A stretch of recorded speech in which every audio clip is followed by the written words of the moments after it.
First of all, I think every driver should be really looking forward to a new car. To me, waiting for a new car was like waiting for a new baby to arrive.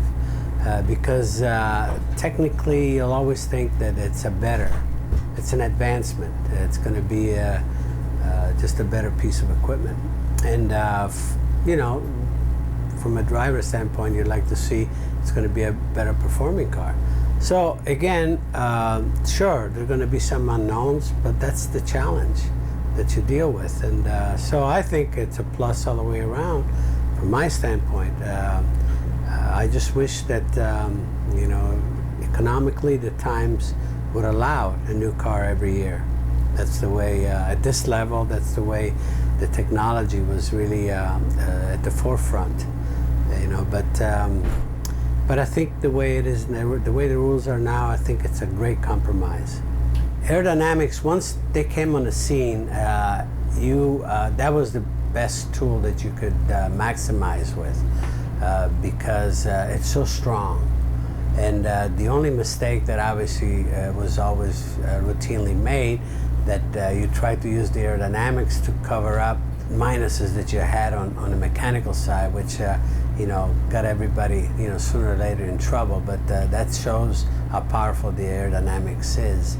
It's all part of our sport now. It's you know, obviously that's why it's so highly regulated, because you could gain an advantage incredibly, you know, by just having your own thing. I think actually we talked about is the car with the dihedral wing that we had back in the early 70s with Vel Spinelli-Jones' team, and Al Unser and I, of course, were the drivers along with Joe Leonard a little bit later, and we were talking to ourselves, you know, at very first. We were trying to actually.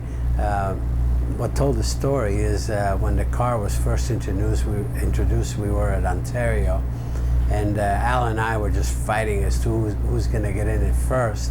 Al went out there and he's, you know, he gets on throttle a little bit, comes in, okay, so you go. I says, that bad? He says, be careful. And it was that bad. I took 2 laps, took it in the garage, and I told the PR, Jim Cook, I said, Jim Cook, I says, get rid of all the press right now.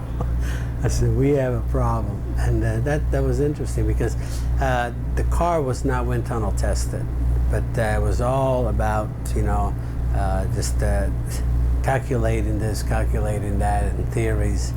And but again, you know, it's just a learning curve, and was fascinating, quite honestly. Probably the '84 Lola was really the biggest revelation, because it was the first carbon chassis.